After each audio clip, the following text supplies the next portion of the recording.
Welcome to another episode of The Cynical Writer. Before we get started, I would just like to remind everyone that if you would like to support this channel, the best way to do that is to purchase my books. And I've left a link in the description section. And my latest book is The Ecstasy and the Ignominy, which is essentially a literary historical novel. It's somewhat a combination between Anna Karenina and A Tale of Two Cities with a little bit of Crime and Punishment. And so, if you're interested in that, the link is in the description section. But now that we have that out of the way, has society does society crush the dreams of authors? Now, I know this is a very broad topic, and I don't want to make it out like authors can't succeed in society or that some authors don't just have really good luck or that all the experiences are the same, because that's simply not true. I can mainly only talk about things from my perspective. I don't have any data or anything to back anything up. I'm mainly talking from my perspective. And it seems to me that society as a whole does not really value authors or writing. Of course, you have the gems in society. You have people who love authors, who love writing, all that. There are still readers out there. There are still people who appreciate writing, but I'm talking about just society as a whole. Like, I'll give you an example, and this goes far beyond writing. This also will go into the philosophical domain and the intellectual domain. Like, on television, you don't really see, maybe on PBS, maybe. And of course, I know a lot of people don't watch television anyway, but I mean, even that, not so much anymore. I mean, you used to have, for example, the Charlie Rose show, which would bring writers and intellectuals on, but typically on television, you don't see writers giving lectures or writers discussing their work. You don't see, for example, philosophers debating philosophy. What do you see? You see sports. You see sporting events. You see things where physicality is celebrated, but the mind, the intellectual mind, is not celebrated.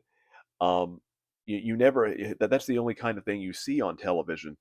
Um, and talk shows have mainly become, interviewing celebrities for 15 minutes, during which they you can really hardly say anything. I know there are podcasts now, but still,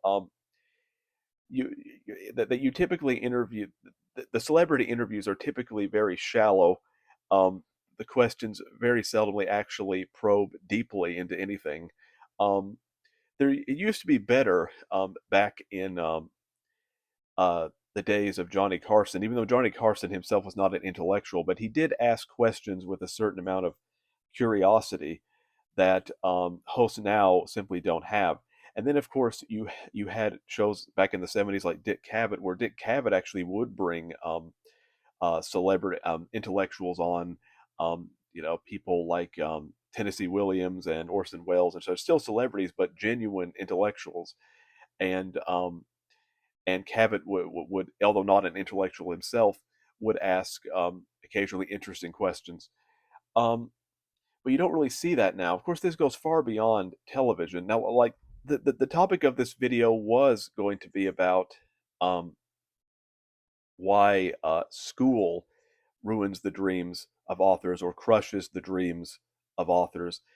But this problem goes far beyond school. I mean, for example, like, schools don't really, for the most part, value creativity. If you're creative, if you tell the teacher, um, well, go and well, I would like to do write this essay this way, or I would like to do this or that, they'll just mark you down for it most of the time.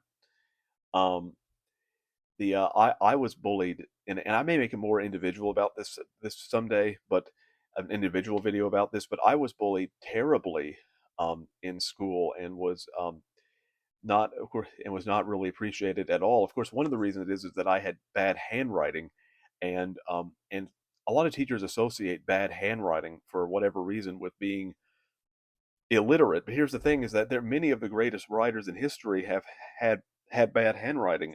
Herman Melville, for example, had to have his wife write for him because he couldn't write cleanly. And the same thing happened, I believe, with Tolstoy. Now, they were still using the writing the words; they were scribes, essentially.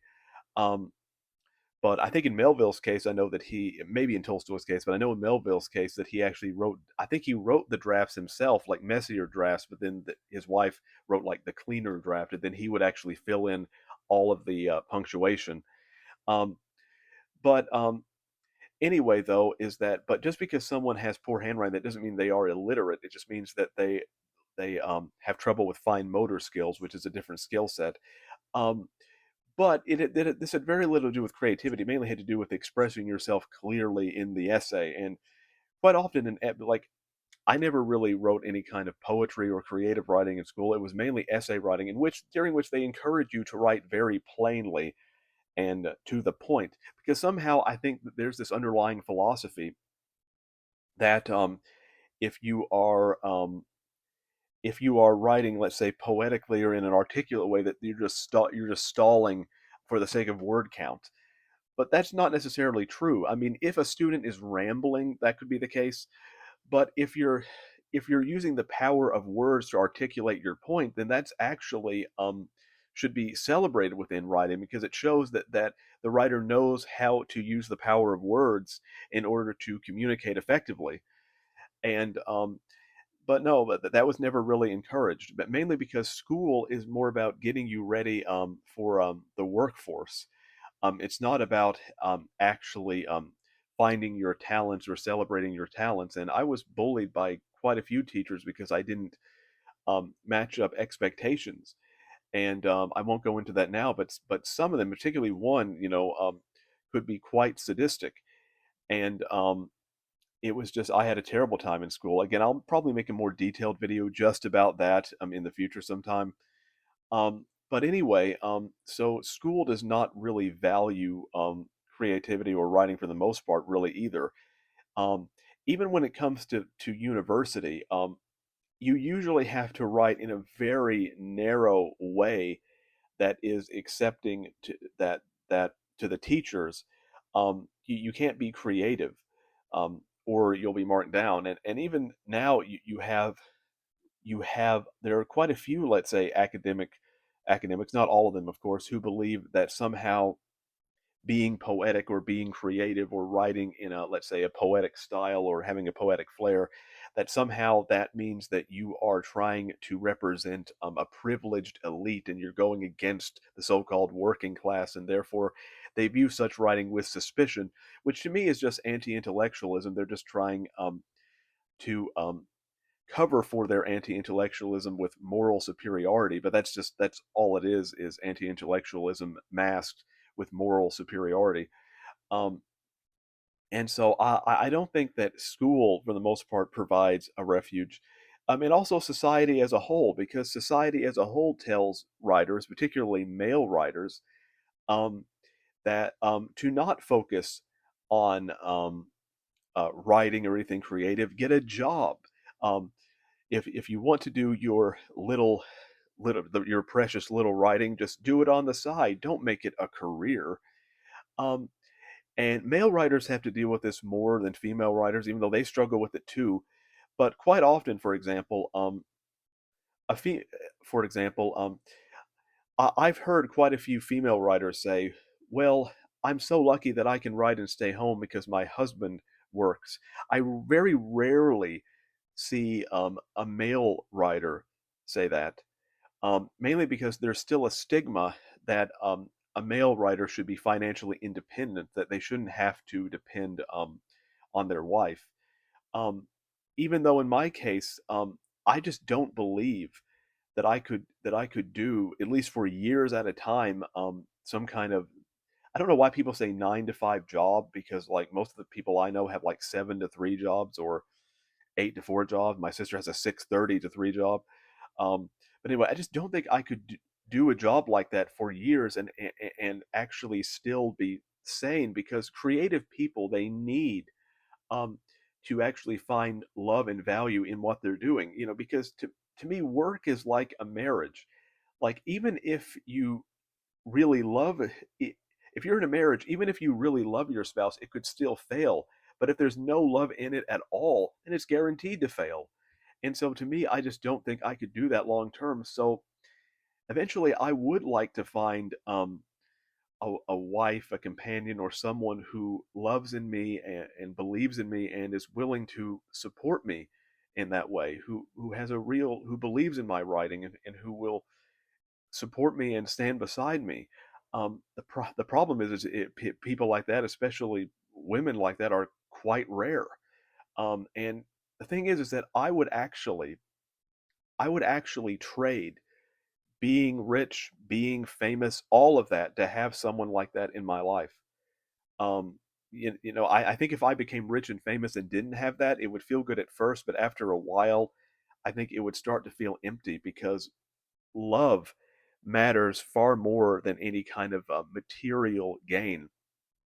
But I don't have anyone like that in my life, and it doesn't seem like I will for the foreseeable future because I really have no. Because not only is finding people like that very rare, but I just don't have in my life right now any way to meet other people. It's just like I'm trapped in my own closeted little world, and I just don't because I don't really like first of all I live in a rural area, therefore it's very difficult to meet like-minded people when I live in such a rural area. I mean, I don't live I'm within like an hour or two of major cities, but it's still very I can't just drive a few minutes and be someplace where I can chat with like-minded people. But even so, I'm not really someone who is into especially um let's say writing groups and that sort of thing. I'm not. I just wish I could like start having coffee with, if not even a romantic partner, just a friend, let's say once a week or whatever. But I don't see how I can make that happen without actually going to these events and putting up a pretense like I actually want to be there when in actuality I don't. I don't really like group gatherings. I would just like to make a friend so I can leave. And um, so I don't really know. In that case, I don't really know how I could befriend a writer when we could just meet up for coffee. Like most of the writers that I know online are, like I know plenty of writers online, but most of them live too far away for me to ever meet up with them in person. I've never met a writer who lived close enough, who I had established a close enough relationship with where I could meet up with them. I've met some writers who lived relatively close, but I didn't feel like we had connected enough for me to trust them to meet up with them.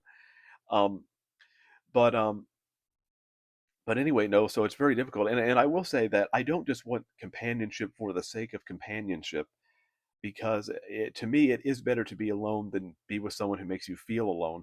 But so no, I don't really have anyone in my life who can support me or believes in me. Um, it's just it's very lonely at times, and so when writers when they feel like they don't have anyone who supports them or believes in them, when society the does not provide for writers economically, they can feel quite distraught because that's another reason is that if people actually cared about art and literature and whatever, you would see far more writers thriving and making a living.